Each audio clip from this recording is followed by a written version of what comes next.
Hello, I'm Quinn Tomlinson, and I'm a children's librarian from the Oakland Public Library.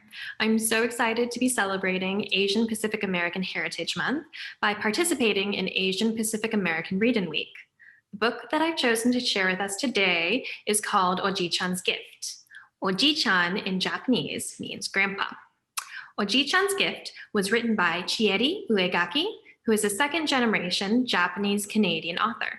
She's also written 2 other picture books which feature Japanese characters. Ojiichan's Gift was illustrated by Genevieve Sims and was published by Kids Can Press. So without further ado, let's jump right into this book. Ojiichan's Gift by Chieri Uegaki and illustrated by Genevieve Sims.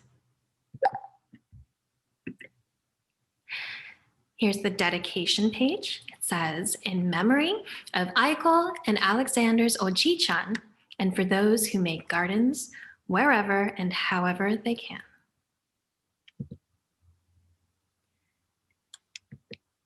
When Mayumi Van Horten was born, her grandfather built her a garden.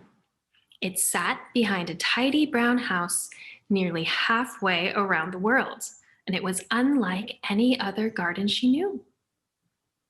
If we look up in the plane, we can see baby Mayumi with her family, and they're traveling halfway across the world to visit Grandpa. There were no tulips or daffodils or daisies, no carrots or cabbages or peas. Ojiichan had made the garden out of stones, big ones, little ones, and ones in between. Some reminded Mayumi of turtles. Others stood like mountains, rugged and tall.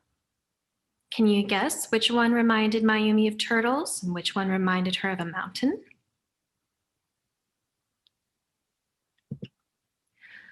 Around the border, Ojiichan had planted pine and maple, boxwood and bamboo.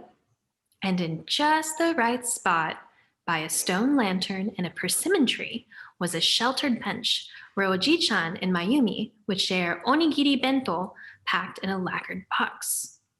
Onigiri is a type of sushi, so it's a ball, sometimes circular, sometimes triangular, of rice, and it's usually wrapped in seaweed. So this onigiri bento, we see right here, this lacquered box is the bento box that contains their lunch. It's wrapped in a little handkerchief, and it's sitting right by that persimmon tree. Every summer, Mayumi spent 2 months with Ojiichan, and with each year, her ability to care for the garden grew.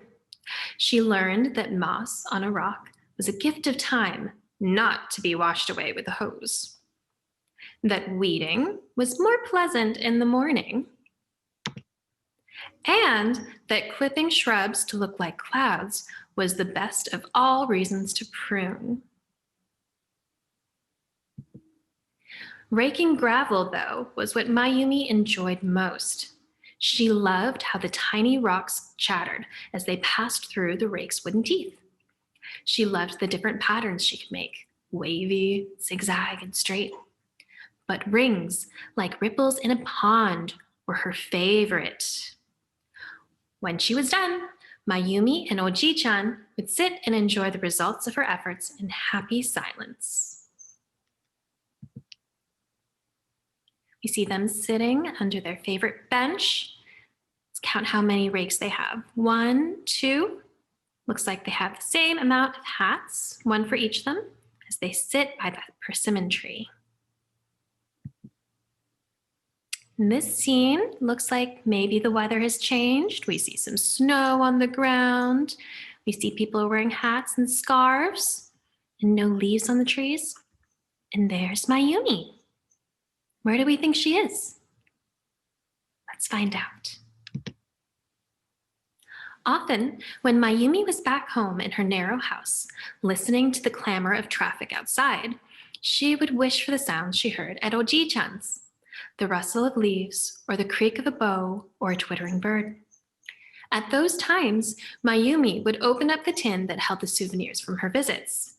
Leaves she'd pressed in a book until they dried, as delicate as dragonfly wings, tiny pine cones still springy between her fingertips, a smooth black stone that, when warmed in her hand, helped her to remember.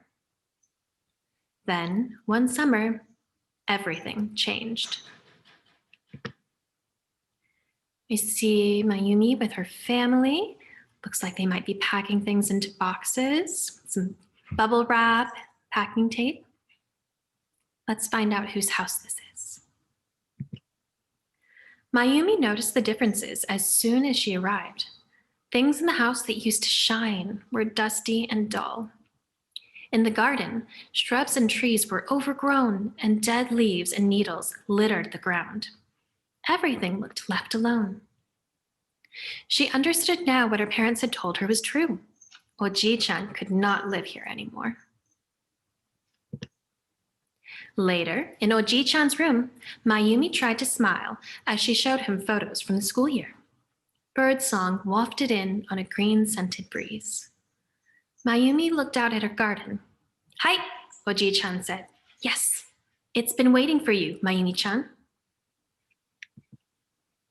We can see in the yard there are little weeds popping up and leaves on the ground, like that garden needs some love. After lunch, while Ojiichan napped, Mayumi went into the garden and walked out onto the gravel.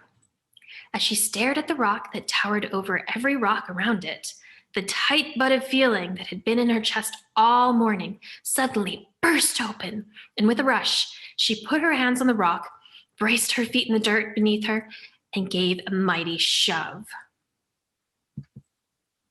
So if we look at this, looks like this might be the rock that she's approaching. You can see it might be the tallest because its shadow is the longest. When nothing happened, Mayumi turned around and leaned back, knees bent.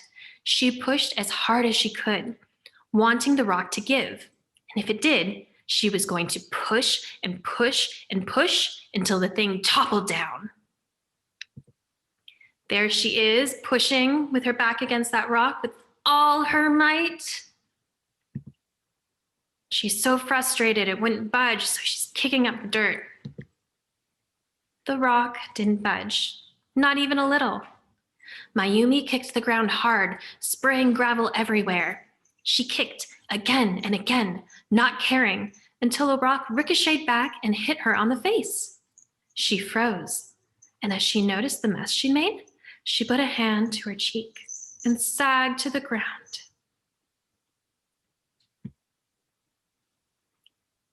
We see these little waves from the rake, like maybe she's thinking of cleaning up. There she goes. After a while, Mayumi stood up and began raking because it was something useful that she could do. And as she slowly raked the gravel back into place, stooping now and then to pick up a stray leaf or to pocket a shiny pebble, a tiny idea took root. She's knocking at the door for her grandpa. What's that in her hand? Looks like that might be the bento box like she had earlier in the story. The next morning, while her parents packed up the house, Mayumi knocked on Ojiichan's door. Mayumi-chan, he said, is it lunch already? Mayumi walked to where he sat and held out the lacquered bento box. This feels heavier than onigiri, Ojiichan said as he took it from her. He grinned. What are you feeding me? Maybe mud pie? Mayumi smiled and shook her head. Ojiichan set the box on his lap, and after a moment, he lifted the lid. Let's find out what's inside. Now I've made you a garden, Mayumi said. Ojiichan took her hand and gripped it tight. Arigato, Mayumi-chan, he said. Hontou ni arigato. Thank you very much.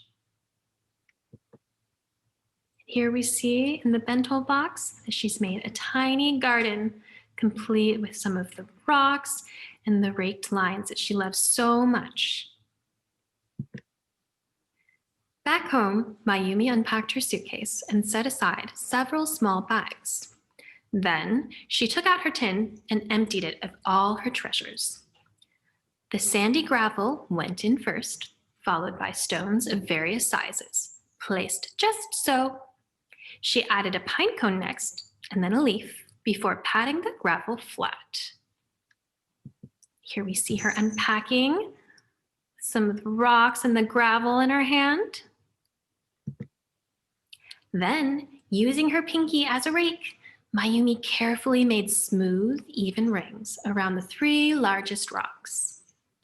And though the garden was much smaller and the sound was much softer, if she closed her eyes and listened, she was certain she could still hear the pebbles' soothing chatter. The end. I'm so glad that you decided to join me for Ojiichan's gift, and I wish you all a very happy Asian Pacific American Heritage Month. Thank you.